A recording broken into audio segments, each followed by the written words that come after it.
And with the number of Zika cases in North Miami growing to 16 now, an idea to fight the virus with genetically modified mosquitoes is now one step closer to reality. A British company wants to release 3 million of the Frankenskeeters, yep, that's what it's called, into the Florida Keys.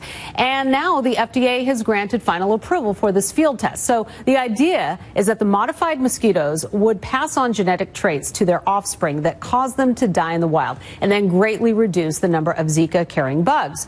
Dr. Jen Caudle is a family physician and assistant professor at Rowan University School of Osteopathic Medicine. Thank goodness you are here to break this all down, because there's a lot to get to. There are a lot of concerns. It's summer, it's hot, it's muggy in many places. Florida, of course, has this situation going on right now. A lot of talk about local transmission. Right. What exactly does that mean? So this, for me, is a game changer, because local transmission is what we've been trying to gear ourselves up for and prevent from happening all along. So the difference between local transmission and other types of transmission, the cases of Zika that we've had in this country thus far have been people who have contracted the virus from traveling to somewhere else. They pick it up, they come back to this country. Local transmission is different, because what it means is that people have actually been bitten by an infected mosquito right here on our soil. And that's what local transmission is. What that does is it opens up the possibility for more transmission to happen, because we've got these potentially infected mosquitoes right here. And could that happen quickly? Well, that's what we're worried about. See, you know, when you have local transmission, and again, it's not to make everybody afraid and fearful, but what we don't want to happen is for this to spread like wildfire. That's what we want to keep contained and keep from happening. All right, so Florida's small case cluster is not considered widespread transmission, as you said. Right.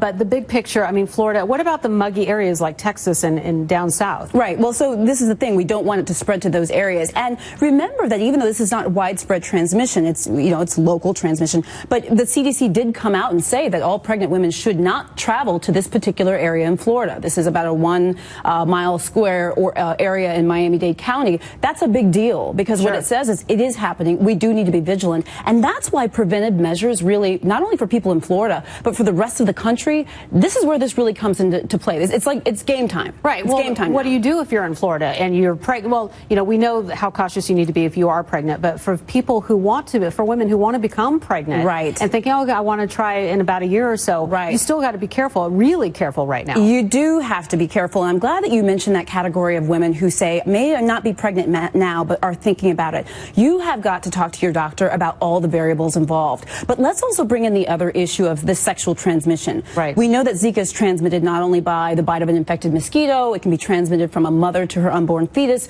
but we also know that it can be transmitted sexually. And this is something I want to bring up, because a lot of people say to me, they say, Dr. Jen, I mean, you know, Zika, yeah, isn't it only a problem for pregnant women?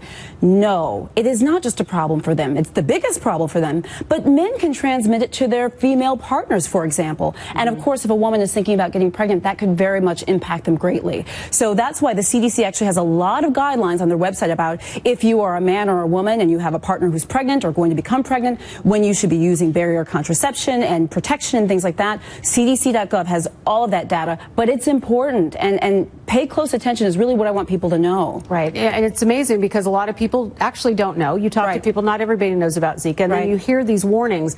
And am I picturing people going down to Florida wearing long-sleeved shirts and hats? I mean, it sounds like, exactly. I mean, it sounds like it's going to be difficult to do. So is there anything else? Yes. So you mentioned long sleeves and hats. Long sleeves, long pants will prevent or help protect against mosquito bites.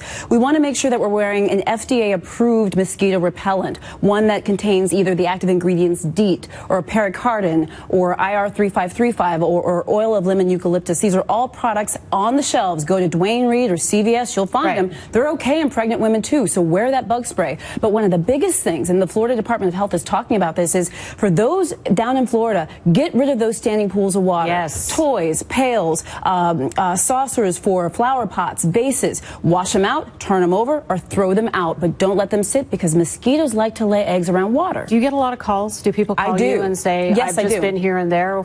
Oh, yeah. You know, actually, I just got an email on Facebook from a good friend of mine, someone who's moving to the Florida area. A couple weeks ago, another girlfriend said, I'm going to a bachelor party in Mexico. What do my girlfriends and I need to be worried about? As a family doctor, I get these calls every day, and the best thing I can say to do is, if you go to cdc.gov, it pretty much explains to you what you need to do for your particular situation. Right. Well, it's a time for all of us to be careful, be aware, get online. Yeah, and take it seriously. And do. Yes. Indeed. All right. Thank you, Dr. Jen Caudle. You. Always good to have you here. Thank you.